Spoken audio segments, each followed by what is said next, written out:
먼저 오늘 함께 나누실 하나님 말씀을 봉독하도록 하겠습니다.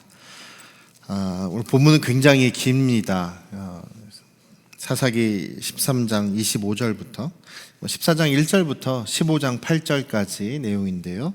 13장 25절 한 절을 더 포함을 시켰습니다. 긴 내용이 오늘 본문입니다. 그렇지만 14장 3절까지만 제가 봉독해 드리겠습니다. 소라와 에스다올 사이 마하네단에서 여호와의 영이 그를 움직이기 시작하셨더라. 삼손이 딥나에 내려가서 거기서 블레셋 사람의 딸들 중에서 한 여자를 보고 올라와서 자기 부모에게 말하여 이르되 내가 딥나에서 블레셋 사람의 딸들 중에서 한 여자를 보았사오니 이제 그를 맞이하여 내 아내로 삼게 하소서 하매 그의 부모가 그에게 이르되 내 형제들의 딸들 중에나 내 백성 중에 어찌 여자가 없어서 내가 할례 받지 못한 블레셋 사람에게 가서 아내를 맞으려 하느냐 하니 하나 삼손이 그의 아버지에게 이르되 내가 그 여자를 좋아하오니 나를 위하여 그 여자를 데려오소서 하니라. 아멘. 할렐루야. 네, 우리 아버지 하나님의 크신 그 은혜와 돌보시는 사랑이 여러분과 여러분 가정 위에 충만하시기를 주님의 이름으로 축원합니다. 어려서는 착하게 잘 자란 것 같아요. 신앙도 좋은 것 같고 믿음이 있어서 쟤는 걱정이 없겠구나 이렇게 생각했던, 이렇게 칭찬받던 사람이 있었는데 대학교 들어가고 나서, 고등학교를 졸업하고 나서 완전히 달라져 버린 그런 그 사람을 여러분들 보신 적이 있지 않으십니까? 우리 주변에 그런 사람들이 참 많지요. 어려서는 참 신앙도 좋고 착한 것 같은데 자기가 이제 독립할 때가 돼서 한 20살 정도 독립하고 또 이제 어른이 된다라고 하니까 이제 자기 마음대로 살아서 부모님의 말씀 전혀 듣지도 않고 또 다른 사람이 볼 때 어떻게 저렇게 사람이 변할 수 있을까? 그런 사람들이 우리 주변에 꽤 많이 있습니다. 신앙도 잃어버리고 자기 마음대로 살아가는 사람이 되어버리는 그런 경우들을 참 많이 보게 되죠. 그럴 때 참 안타까운 마음이 들 때가 많습니다. 오늘 본문의 삼손이 그런 모습입니다. 삼손의 모습을 이제 장성한 삼손의 얘기가 나오는데 아마 한 20살 정도 됐을 때의 무렵일 것입니다. 이제 장성했으니 결혼을 할 때가 되었죠. 그런데 삼손이 결혼하려고 아내를 찾는데 이방 여인에게서 찾았다라는 것입니다. 더군다나 자기들을 이제 억압하고 있고 압제하고 있고 자기들에게 온갖 악을 행하고 있는 그 블레셋의 마을에 가서 거기에서 예쁜 여자를 발견하고 아주 마음을 사로잡혀 버리는, 한눈에 반하는 그런 일이 생겨버립니다. 오늘 말씀을 지도를 잠깐 보시면서 잠깐만 설명을 해드리도록 할게요. 조금 확대를 하실 수 있을지 모르겠습니다만 삼손 쪽에 그 지도 아래쪽에 보이시죠? 삼손이 살고 있던 그 태어나고 자란 곳이 소라라는 동네입니다. 소라라는 곳은 블레셋 땅하고 가깝죠. 서쪽에 있는 블레셋 땅 그 민족의 지역과 가깝습니다. 실제로 오늘 삼손이 딥나라는 곳에 가게 되는데 그 딥나라는 곳은 그 소라와 그 소라 바로 왼쪽에 있는 동네가 에그론이라는 곳이죠. 소라와 에그론의 한 중간쯤에 있는 지역이 딥나입니다. 그런데 이 딥나라는 도시는 블레셋 사람들만 살고 있는 그런 도시, 블레셋의 도시입니다. 그러니까 지금 삼손이 태어나서 자라는 이 소라라는 땅은 블레셋 지역, 블레셋 나라와 거의 그 국경지대라고 볼 수도 있는 것이죠. 그런데 블레셋이 워낙 세력이 강해서 지난번에도 말씀드렸듯이 아래쪽 브엘세바, 온니엘의 아래쪽 그쪽부터 저 위쪽에 압돈 위쪽에 그 돌라의 그 활동 지역이었던 그 북쪽까지도 블레셋이 그런 압제하고 영향을 미쳤던, 점령하고 있었던, 이스라엘을 다스린다라고 표현하는데 그런 지역에 있었던 겁니다. 오늘 그 삼손은 소라에서 살고 있다가 거기에서 이제 하나님의 영을 경험하게 됩니다. 하나님의 영이 함께 하시는 것을 경험합니다. 그리고 나서 그것으로 어떻게 한 것이 아니라 그냥 이제 딥나에 내려갔다라고 합니다. 딥나에 가서 블레셋 사람들의 동네에 가서 거길 둘러보다가 거기에서 아주 아름다운 여인을 발견을 하게 되죠. 삼손의 마음을 사로잡는 그런 사람이 생기게 됩니다. 그래서 자기 아버지에게 돌아와서 아버지에게 막 그 때를 쓰는 겁니다. 내가 이제 결혼을 하려고 하는데, 나이가 들었으니까 장가를 가려고 하는데, 저 블레셋 사람 중에서 내가 좋은, 아주 내 마음에 쏙 드는 사람을 발견했으니 아버지는 가서 주선해 주십시오. 이렇게 때를 씁니다. 아버지는 무슨 얘기냐, 우리 민족 중에서 왜 친척 중에서 여자가 없어서 너는 저 이방 사람, 하나님이 금지하시는 저 이방 사람과 결혼을 하려고 하느냐라고 그렇게 이야기를 합니다. 근데 삼손은 내가 반해서 그렇습니다. 내가 좋아하는 여자가 생겼으니까 난 좋아하는 여자랑 결혼할 겁니다. 그러니 아버지는 주선해 주시오라고 때를 씁니다. 그래서 할 수 없이 아버지하고 같이 딥나로 내려가게 되는 것이죠. 딥나로 내려가는 것이 이제 두 번째입니다. 두 번째 내려가서 아버지는 먼저 그 주선하는 그런 자리, 장인 그 사돈네 집안 사람들을 만나게 하고, 자기는 잠깐 그 딥나에 있는 입구에 있는 포도원, 포도밭에 잠깐 이제 가게 되죠. 근데 거기에서 마침 그 젊은 사자라는 것은 이제 힘이 있는 그런 사자가 튀어나옵니다. 삼손을 공격하게 하죠. 그때 하나님의 영이 세차게, 아주 강하게 삼손에게 임했다라는 겁니다. 지도는 아까 그 자리에 계속 보여주셔도 돼요. 아직 지도 계속 보여주십시오. 그래서 PIP로 제 얼굴이 이렇게 산 쪽에 나오면 더 좋겠고, 그런데 그 젊은 사자가 자기에게 뛰어들어서 공격하려고 할 때 하나님의 영이 두 번째로 임합니다. 세차게 임했다, 강하게 임했다라는 이야기는 하나님의 영이 완전 내려 꽂혔다라는 그런 의미예요. 그래서 그 삼손이 하나님의 영을 딱 받게 되니까 사자를 찢어 죽였다라고 하죠. 어린 염소 찢어 죽이듯이 사자를 그냥 찢어 죽였다는 겁니다. 그렇게 삼손의 힘이 강했다라는 것이죠. 그런데 그 찢어 죽인 다음에 그것을 부모님에게 얘기하지 않았다라고 합니다. 부모님에게 얘기하지 않았다라는 얘기가 오늘 본문 긴 상황 속에서 몇 번 나옵니다. 그리고 나서 삼손은 그 여인을 만나게 되고 너무 마음에 들었어요. 이야기를 해보니까 더 마음에 들었어요. 그래서 결혼하기로 하고 날짜를 잡고 집에 가서 준비를 해가지고 다시 딥나에 내려갑니다. 그것이 세 번째죠.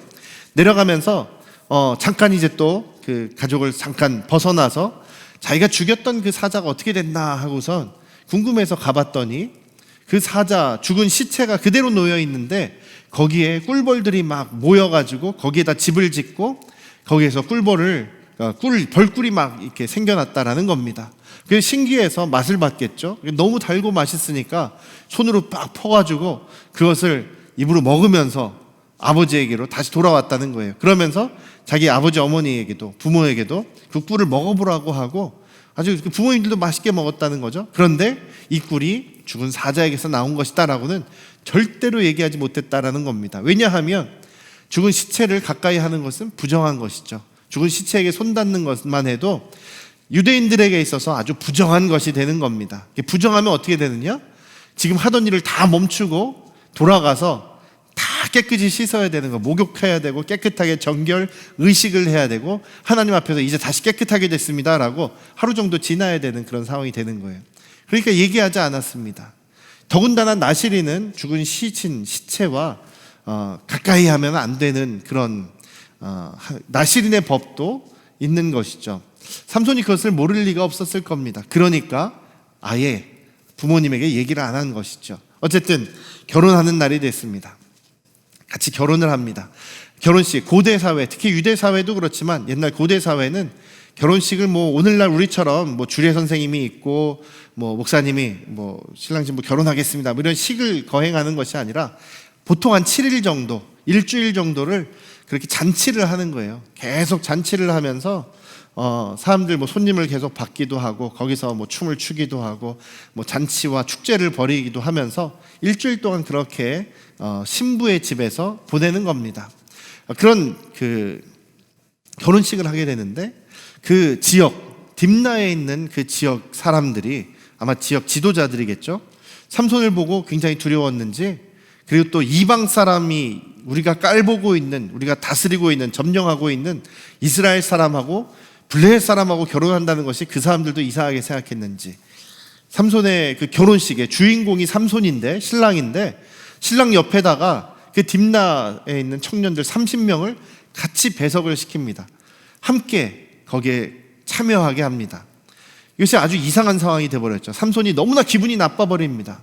내 결혼식인데 이 주객이 바뀌었다 그러죠. 그리고 또 뭐 배가 산으로 갈 정도로 막 30명이 자기가 친한 척하면서 막 북적북적하니까 정신이 없어진 거예요. 화가 나 기분 나쁜 삼손이 그 30명에게 문제를 냅니다. 내가 하나 문제 낼 테니까 이 결혼식 이 잔치가 끝나는 7일째까지 맞춰봐라. 뭐 하면서 이제 뭐 먹을 것에서 먹는 것이 먹는 거 자에게서 먹는 게 나오고 뭐 강한 자에게서 단 것이 나왔다. 뭐 이런 수수께끼를 내죠. 이게 무엇이냐면 자기가 경험한 그 사자에게서 꿀이 나온 그 말도 안 되는 그런 상황을 문제로 낸 겁니다. 도저히 그걸 맞출 수가 없죠.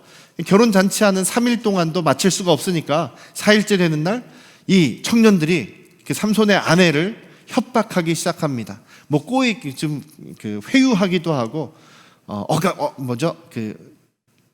협박하기도 합니다. 만약에 우리에게 답을 가르쳐 주지 않으면 당신의 남편에게서 답을 알아오지 않으면 너희들 다 뭐 불태워 죽여버릴 거다 이렇게 협박을 하면서 그 아내를 위협합니다. 그리고 그 아내가 막 죽을 지경인 거죠. 눈물을 흘리면서 삼손에게 애원합니다. 왜 우리 민족을 이렇게 고생을 시키냐, 그리고 왜 우리 가족을 이렇게 죽게 만드냐, 답을 좀 가르쳐 달라고 하면서 떼를 쓰기 시작합니다. 7일째까지 계속 떼를 쓰니까 삼손이 할 수 없이 아내에게 답을 가르쳐 줍니다. 그 아내는 다시 쪼르르 달려가서 그 딥나의 30명 청년에게 답을 가르쳐 주게 되죠. 7일째 마지막 날에 이제 삼손이 이제 물어봅니다. 답을 찾았냐? 그랬더니 그들이 정답을 이야기합니다. 왜냐하면 아내가 가르쳐 줬기 때문이죠. 삼손이 너무나 화가 납니다. 너무나 화가 나죠. 그러면서 내 암소로 내 밭을 갈지 않았으면 어떻게 알겠느냐. 자기 아내를 두고 하는 말이에요. 내 아내를 너희들이 구워 삶았으니까 이렇게 답을 알아낸 것이지 라고 하면서 화가 납니다. 그래서 30개를 줘야 되지 않습니까? 우덧, 뭐 겉옷, 오늘날로 따지면 양복 한 벌이라고 생각하시면 되겠습니다. 30개를 줘야 되니까 화가 난 거죠.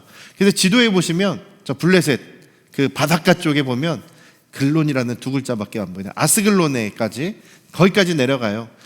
주변 동네에서 사람을 죽이면 안 되니까 멀리까지 가서 거기서 블레셋 사람 30명을 죽입니다.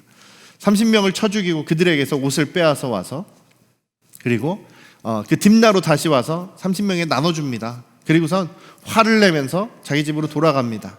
그 사돈 입장에서, 장인어른 입장에서 삼손이 너무나 크게 화를 내고 돌아가니까 이제 우리랑 끝났구나, 우리를 미워하는구나 라고 생각하고 그냥 자기 딸을, 삼손과 결혼을 했던 그 딸을 그 청년들 중에서, 딥나 청년들 중에 한 명에게 줘버립니다. 얼마 지나지 않아서 삼손이 다시 이제 화해하려고 자기네 장인의 집으로 다시 찾아옵니다. 염소 한 마리 끌고 이제 다시 우리 사이좋게 잘 지내봅시다. 내 아내와 다시 사이좋게 잘 지내려고 하니까 보게 해주십시오라고 했더니 장인이 못 들어오게 하는 거예요. 집에 못 들어오게 하면서 우리를 미워하는 줄 알고 또 네 아내를 미워하는 줄 알고 내가 다른 사람에게 시집 보내버렸다. 그리고 나에게 그 동생이 여동생이 있으니까 여동생을 줄 테니까 그와 살아라. 그가 더 이쁘다. 이런 식으로 얘기를 하는 거예요. 삼손이 또 완전히 화가 나버립니다. 그렇게 했지? 그래? 그럼 내가 가만히 있지 않겠어라고 하면서 여우들을 막 잡아가지고 여우를 300마리나 잡았다고 하니까 삼손이 막 힘만 센 게 아니라 여우보다 빠른 사람이죠. 엄청나게 빠른 겁니다. 뭐 어떻게 잡았는지 모르겠지만 잡아가지고 2마리씩 꼬리를 묶어가지고 거기다 횃불을 달아서 지금 한창 추수철이었는데 밀수하게 있는 추수철에다 그 밭에다 다 풀어버린 거예요. 그러니 그 딥나 주변에 있는 블레셋 사람들의 땅이 엉망이 되어버린 거죠. 뭐 밀과 뭐 올리브와 이런 것들이 다 포도들이 막 타버렸다. 이러니까 블레셋 사람들이 누가 그런 거냐, 왜 그런 거냐라는 것을 알아보게 되겠죠. 그랬더니 삼손이 그랬다. 그 아내를 그 장인이 다른 사람에게 줘버려서 삼손이 화가 나서 이런 일을 벌였다라는 겁니다. 그러면 블레셋 사람들은 삼손을 쫓아가가지고 복수를 해야 되는데 삼손에게 따지는 것이 아니라 삼손이 두려운 나머지 그 블레셋 장인을 죽여버립니다. 그 아내를, 삼손의 아내였던 사람도 여기 보니까 불태워 죽였다라고 이렇게 기록이 되어 있어요. 불태워 죽였다는 소식이 또 삼손에게 들어갑니다. 그랬더니 삼손이 거기서 또 화가 났죠. 그래서 그래 너희들 이제 내가 너희들 가만두지 않겠다라고 하면서 블레셋 사람들을 이제 5장 8절에 보면 15장 8절에 보면 블레셋 사람들의 뭐 정강이와 넓적다리를 크게 쳐서 죽였다는데 닥치는 대로 다 때려 죽였다는 얘기입니다. 삼손이 보는 사람들마다 닥치는 대로 다 때려 죽여서 많은 사람들을 죽이고, 그리고 에담 바위 틈, 뭐 에담 바위라고 했는데 바위로 되어 있는 동굴에 지금 숨어서 쉬고 있다라는 얘기가 오늘 긴 이야기지만 사사기 15장 8절까지의 이야기입니다. 오늘 말씀에서요, 오늘 말씀을 여러분들이 또 한번 읽어보시면 여러 가지 질문거리들이 있습니다. 여러 가지 질문거리들이 생길 거예요. 오늘 제가 말씀에서 다루지 못하는 그런 질문 내용들을 여러분들이 저한테 물어보시면 좋을 것 같아요. 몇 가지만 질문해 보겠습니다. 생각해 볼 만한 질문이 뭐냐면, 왜 삼손은 하나님의 영이 임했지 않습니까? 13장 25절에 하나님의 영이 임했다. 또 그리고 나서 사자를 만났을 때 하나님의 영이 강하게 임했다. 또 그리고 아스글론에서 30명을 쳐 죽일 때도 하나님의 영이 강하게 임했다. 강하게 임했다라는 이야기가 나옵니다. 이제 그 질문 얘기로 넘어가시면 되겠어요. 하나님의 영이 삼손에게 임했다라는 그런 의미는 무엇이냐면, 전에도 이제 사사들에게 하나님의 영이 임하게 되죠. 사사들에게 영이 임했다라는 것은 자기에게 뭔가 변화가 일어나는 거예요. 그리고 하나님이 나와 함께 계시는구나라는 그런 것을 자신도 확실히 알 정도의 뭔가 이런 일이 일어나는 겁니다. 삼손의 경우는 어떤 일이 일어난 겁니까? 큰 힘이 생겼다라는 거죠. 자기 자신이 볼 때도 이게 하나님이 지금 나에게 임하셨구나라는 것을 알 정도의 뭔가 변화가 일어났다는 건데, 삼손에게 있어서는 큰 힘이 생긴 겁니다. 자, 그럼 여러분, 삼손에게 지금 하나님의 영이 강하게 임하셨습니다. 삼손이 큰 힘이 생겼습니다. 그러면 삼손은 어떻게 했어야 하냐라는 거죠. 삼손은 어떻게 했어야 했을까요? 그 이전의 사사들을 한번 생각해 보십시오. 이방 사람들에게 막 억압을 당하고 고통을 당하고 있습니다. 이스라엘 백성들이 부르짖습니다. 하나님께서 그럼 사사를 세우십니다. 사사를 세우고 하나님의 영을 부어 넣어 주십니다. 하나님의 영을 임하게 하십니다. 그러면 하나님의 영이 임한 그 사사는 어떻게 하냐면, 뭐 나팔을 불기도 하고 전령들을 보내기도 하고 이스라엘의 각 지파들에게 사람을 보냅니다. 뭐라고 하냐면, 하나님의 영이 나에게 임했다. 그러니 이제 우리가 일어서서 다 함께 힘을 합쳐서 우리를 지금 억압하고 있는 저 무리들을 이제 때려 부수자. 저들과 전쟁을 치르고 이제 우리가 살아나자. 그렇게 이야기를 하지 않습니까? 사람을 모으지 않습니까? 그리고 전쟁을 시작하게 됩니다. 그리고 사사가 앞장서서 이방 민족을 몰아내게 됩니다. 그게 지금까지의 하나님의 영이 임한 사사들의 모습이었어요. 그런데 이 삼손은 하나님의 영이 임했는데도 그것을 아버지에게 알리지 않습니다. 부모님에게 얘기하지 않습니다. 오히려 숨겨버려요. 자기가 하나님의 영이 임해서 힘이 생겨서 그 사자를 찢어 죽이기까지 했는데 그 사실을 이야기하지 않습니다. 사자에게서 꿀이 난 것뿐만 아니라 자기에게 힘이 생겼다는 것도 이야기하지 않아요. 그래서 삼손은 정말 그 사사기의 역사를 보면 가장 힘이 센 사람이었을지도 모릅니다. 주변 이웃 나라들 다 통틀어 봐도 삼손만큼 힘이 센 용사가 없었을 것입니다. 그런데 삼손은 항상 혼자 싸워요. 이스라엘 사람들을 다 모아가지고 싸웁시다. 이제 블레셋에서부터 우리 자유로워질 때입니다. 하나님께서 나에게 힘을 주셨으니 같이 싸웁시다라고 하는 것이 아니라 보면 자기 혼자 싸워요. 주변 사람들에게도 이야기하지 않습니다. 그리고 싸움의 이유도 정말 하나님의 영광을 위해서, 이스라엘을 구원하기 위해서 이런 것들이 아니라 그때 즉흥적으로 자기가 어떤 안 좋은 일을 당하면 화가 나서, 여기도 보면 항상 분노했다, 화냈다 이런 표현들이 있는데, 화가 나서 자기의 감정을 따라서 지금 일을 치르고 있는 겁니다. 만약에 삼손이 지금 하나님의 영이 임했을 때에 일어나서 민족들을 모아서 함께 저 블레셋과 싸웠다면 금방 이스라엘은 구원받았을지 몰랐을 것입니다. 그런데 삼손은 그렇게 하지 않습니다. 왜 그럴까요? 왜 하나님의 영이 임했는데 삼손은 그것을 알리지도 않고 숨기고, 또 오늘 말씀에서도 보면 이 삼손이 여러 가지 하나님의 법을 그냥 무시하는 것 같아요. 내팽겨치는 것 같습니다. 나실인으로서의 법도 그래요. 자기 머리 자르지 않는 것 하나만 아주 철저하게 지켜요. 그게 아마 자기의 힘이 이 머리에서 나왔다라고 삼손이 생각하는 걸지 모르겠습니다.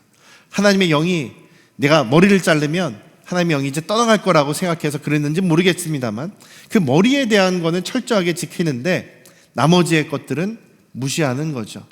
나실인으로서 시신을 만져지도 말아야 되고, 또 나실인이 아니라 하더라도 일반 그냥 유대인이라고 할지라도 하나님께서 가장 싫어하시는 것, 금지하시는 법이 바로 이방 사람과 결혼하지 말라는 그런 것입니다. 그런데도 불구하고 삼손은 내가 정말 사랑하게 되었습니다, 내가 정말 좋게 생각합니다, 그러니 저 여인과 결혼해야겠습니다라고 막무가내로 부모님의 말씀을 거역하는 그런 모습이 나옵니다. 부모님도 할 수 없이 삼손의 이야기를 들어줄 수밖에 없는 그런 상황이 된 것이죠. 이상합니다. 부모님이 이 삼손을 제대로 안 키워서 그런 걸까요? 부모님이 하나님의 말씀을 삼손에게 안 가르쳐서 그런 걸까요? 절대 그렇지 않았을 것입니다. 어린 시절 이 부모님은 정말 하나님께 받은 그 말씀대로 삼손을 잘 키웠어요. 어린 시절 하나님께서 은혜를 그 가정에 베풀어 주시고 삼손에게 베풀어 주셔서 정말 평안하게 사랑받으면서 잘 자랐습니다. 그런데 자기가 어른이 되고 장가갈 때가 되니까 완전히 사람이 달라진 거예요. 이렇게 생각해 볼 수 있습니다. 삼손하고 대비가 되는 사람이 성경에 하나 나오는데 누군지 아시겠습니까? 전 사무엘이라고 생각합니다. 사무엘도 나실인으로 하나님께 드려졌어요. 나실인으로 하나님께 드려져서 평생을 하나님의 그 구별된 사사로서 혹은 제사장으로서 나실인으로서 잘 살아갑니다.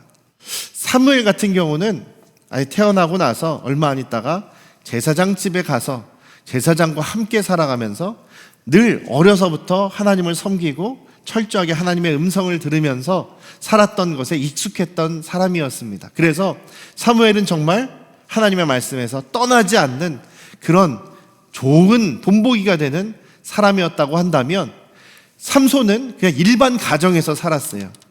주변의 동네 아이들하고 뛰어놀면서 자랐을 겁니다.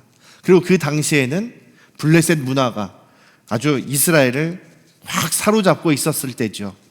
블레셋이 이스라엘을 다스리고 있었는데 거기에 눌려서 힘들어하고 있습니다만, 이스라엘 사람들은 지난번 10장에서도 본 것처럼 그럼에도 불구하고 블레셋의 문화를 받아들여서 블레셋의 신들을 섬기고 또 블레셋 사람들을 동경하는 그런 모습이 있었다는 겁니다. 자, 그리고 어려서부터 태어나면서부터 삼손은 자기가 나실인이라는 것도 알아요. 부모들이 항상 가르쳤을 겁니다. 너는 태어나기 전부터 내가 원래 아기를 못 낳는데 하나님께서 아기를 낳게 해주신 것이 바로 너다. 너는 하나님께서 나실인으로 구별한 사람이야. 너는 커서 장차 이 블레셋으로부터 이스라엘을 구원하기로 하나님께서 정하신 사람이야. 너는 그래서 이런 나실인의 법을 지켜야 돼. 이런 것들을 하지 말아야 돼. 이런 것들을 해서는 안 돼. 이런 것만 해야 돼. 어려서부터 여러분,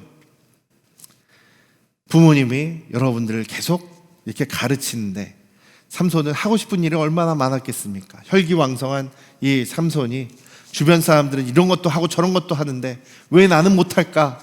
이런 생각 하지 않았겠습니까?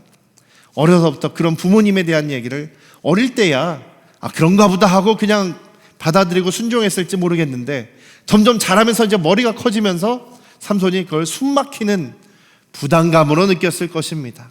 답답하게 느꼈을 것입니다.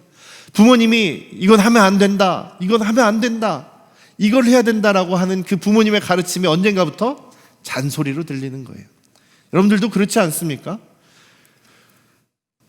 어렸을 때는 신앙생활 잘하던 사람들이 장성하고 나서 신앙을 떠나가는 버리는 경우가 대부분 그런 경우가 많습니다. 우리 부모님 보십시오. 우리 부모님이 지겨웠습니다. 우리 부모님 잔소리가 이제 싫습니다. 이제 내가 컸으니까 내 맘대로 할 겁니다. 이런 사람들이 너무나 많습니다. 그런 그 연구가 있었는데요. 알코올 중독자 아버지를 둔 두 아들을 관찰을 했습니다. 한 몇십 년 관찰을 해서 이 아들들이 어떻게 크나를 관찰해 본 그런 실험이 있었어요. 연구가 있었어요, 미국에서. 이 아버지는 알코올 중독자였어요. 술만 마시면 집에서 온갖 행패를 부리는 그런 아주 악한 가장이었죠. 그 어머니도 그것을 참다 견디지 못하고 이혼해버리고 떠나가 버렸습니다. 이 술주정뱅이 아빠가 두 아들을 키우는 거예요. 한 아들은 자라나서 아버지와 똑같은 알코올 중독자가 되어버립니다. 사회적으로도 전혀 영향을 끼치지 못하는 그런 밑바닥 인생을 사는 아들이 되었고요. 다른 아들은 정말 올바르게 자랐어요. 똑바르게 자라서 안정적인 직장을 가지고 사회도 공헌을 하고 전혀 술에는 입에도 안 되는 그런 사람으로, 반듯한 사람으로 자라났습니다. 이 연구하는 사람이 신기하지 않습니까? 물어봅니다. 어떻게 당신은 이런 모습이 되었습니까? 어떻게 당신은 지금 현재 이런 모습이 되었습니까? 두 사람이 답이 다 똑같았어요. 우리 아버지를 보십시오. 당신 우리 아버지랑 살아보십시오. 이런 얘기를 둘 다 했다는 거예요. 알코올 중독자가 되어버린 아들도 그렇고 술을 전혀 입에도 안 대고 안정되게 성공한 그런 사람 아들도 그렇고 다 아버지를 보라는 거예요. 아버지를 보면서 한 사람은 자기의 이렇게 인생이 비참하게 되고 이렇게 안 풀리게 된 거 다 아버지 탓이다라고 돌리는 반면 한 사람은 내가 아버지가 이렇기 때문에 나는 이렇게 살 수 없었습니다. 나는 정말 똑바로 살고 싶었습니다. 그렇게 노력했습니다라고 살았다는 겁니다. 그 결과가 완전히 달라진 것이죠. 삼손의 모습이 어떤 모습인지 우리는 알 수 없습니다. 그러나 삼손의 모습, 삼손의 마음은 지금 현재 사사라는 그 직책을, 하나님의 그 소명을 받아들이는 모습이 아닙니다. 자기 원하는 대로 사는 모습입니다. 자기 중심적으로 그냥 자기 마음대로, 자기 멋대로 살아가는 그런 모습입니다. 자기 마음대로 좌충우돌하는 거예요. 힘은 있으니까. 거의 한 20대겠죠. 결혼할 나이쯤 돼서 하나님의 영이 임하셨다. 그리고 하나님의 영이 계속 임하십니다. 그래서 삼손이 자기 마음대로 이 힘을 사용하라고 하나님이 주신 것이 아닙니다. 하나님의 영이 임하시면은 그 하나님의 목적을 알아라. 네가 다시 돌아와라. 너에게 본래 주신 하나님의 그 뜻을 이룰 때가 되었다. 나시른으로서 혹은 사사로서 이스라엘을 구원하는 일을 하라고 하나님께서 계속 삼손을 설득하시는 거죠. 삼손에게 보여주시는 겁니다. 근데 결국 삼손은 그 길을 저버립니다. 그 길의 결국은 무엇입니까? 자기 마음대로 살아가는 인생의 끝은 비극이죠. 여러분들 다 비극, 그 삼손의 결말을 아시겠지만 비극적인 인생으로 끝나버리게 됩니다. 그것은 아마 삼손이 자기의 힘이 생기고 자기가 이제 어른으로 내 힘으로 내가 혼자 살아갈 수 있다는 생각이 들었을 때부터 부모님의 그 법을, 가르침을 완전히 무시한 결과라고 저는 그렇게 생각합니다.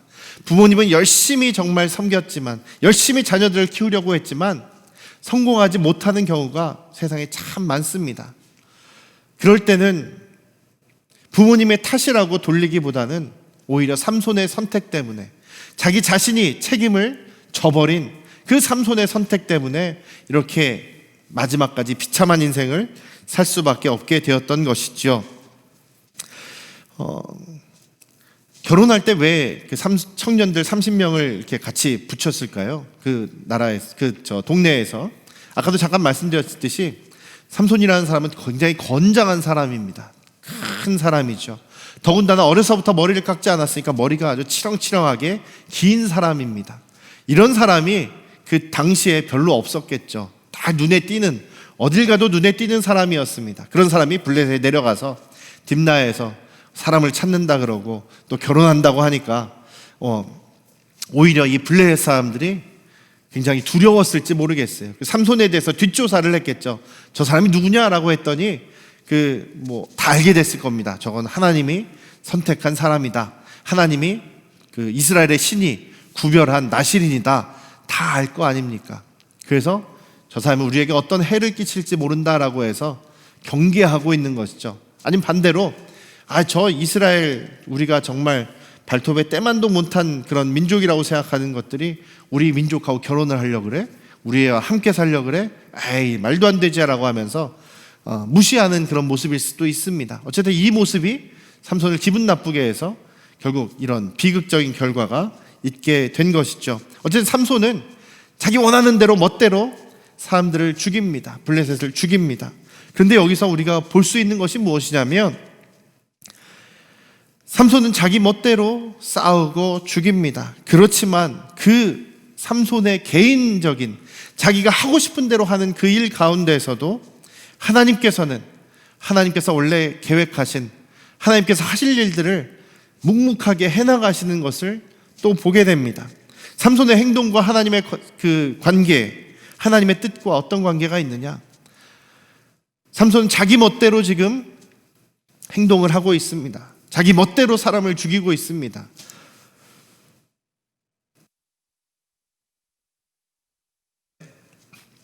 그런데 하나님께서는 묵묵하게 이스라엘을 지금 블레셋으로부터 구원하는 그 일을 그 삼손을 통해서 해 나가신다라는 것입니다.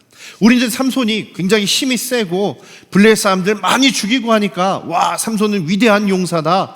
와, 정말 뭐 큰 일을 했다. 뭐 엄청난 용사다라고 하면서 그가 이루어낸 그런 일, 뭐 업적, 뭐 일, 그의 이름 이런 것을 높게 평가할지 모르겠습니다. 삼손은 참 위대한 용사였다. 이렇게 평가할지 모르겠습니다. 그러나 우리 하나님께서는 무엇을 원하셨을까요? 하나님께서 우리에게 원하시는 것, 우리를 평가하시는 기준이 무엇일까요? 네가 어떤 업적을 이루었다고 해서, 우리가 어떤 큰 일을 했다고 해서, 큰 명예로운 이름을 남겼다고 해서 와, 하나님께서 너 그래 잘했다. 내 이름을 알렸구나. 잘했다. 이렇게 칭찬하실까요? 이 삼손의 모습을 통해서 하나님께서 삼손을 칭찬하셨을까요? 아니라고 생각합니다. 아닙니다. 하나님께서는 큰 용사가 되고 뭐 위대한 업적을 남기고 뭐 이름을 남기고 이런 것을 하나님께서 평가하시고 기뻐하시겠습니까? 안 그렇다는 얘기입니다. 삼손을 보시면서 하나님께서 계속 안타까워하셨을 거예요.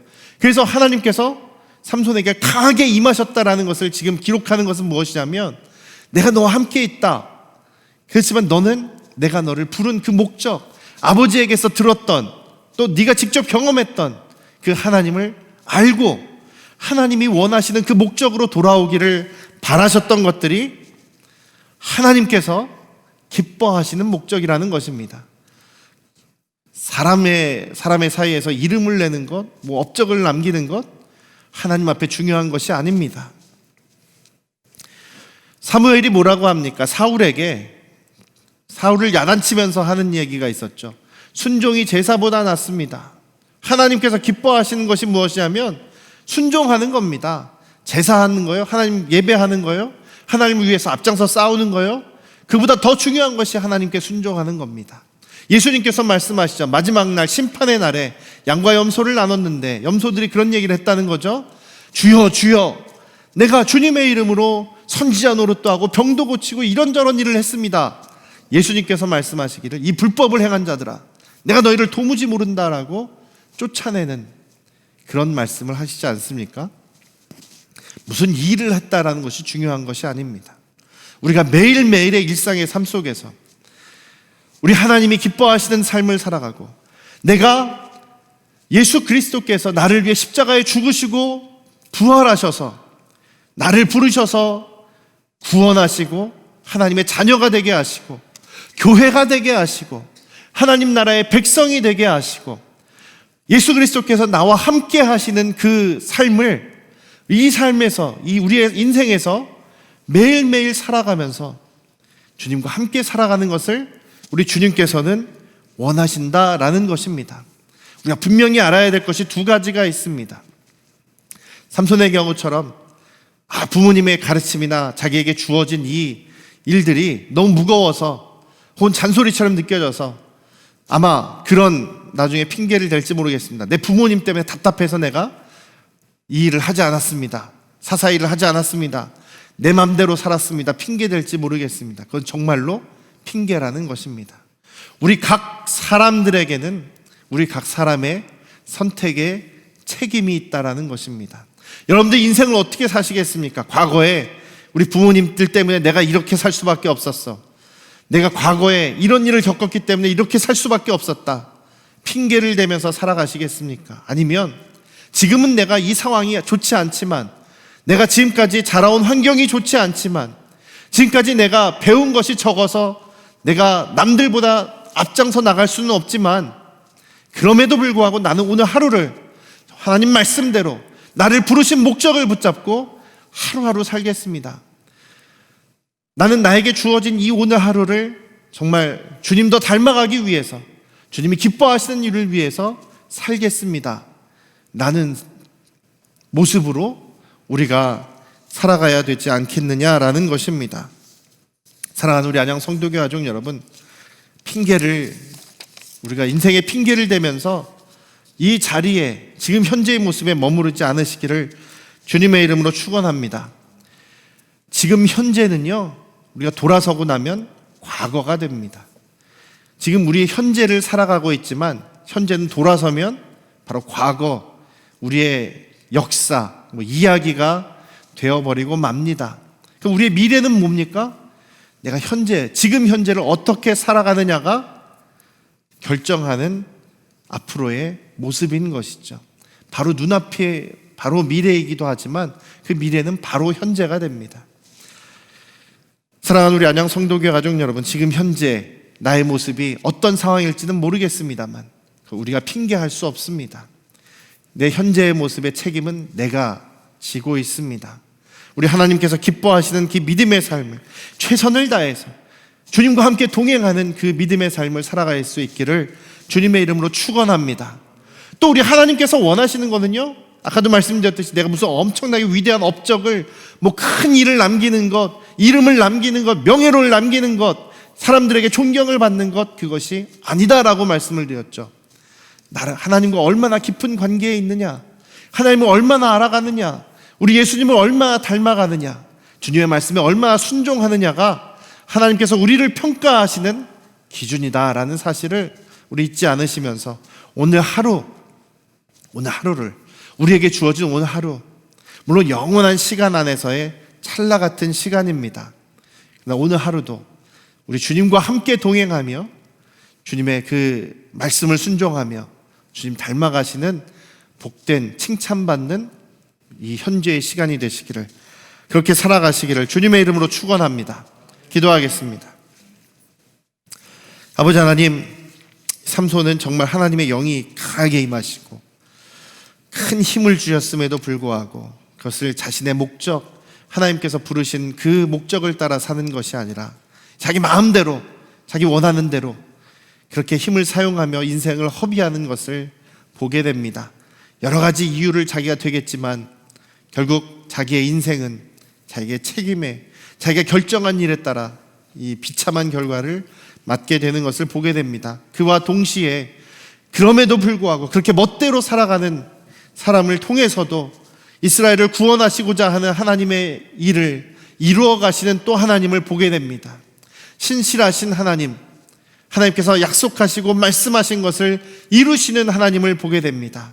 주님 약속하신 것 오늘도 붙잡습니다.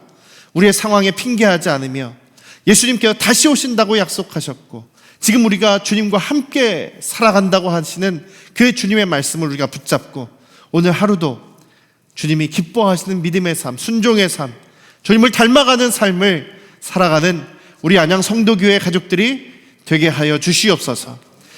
이제는 우리를 죄에서 구원하신 예수 그리스도의 은혜와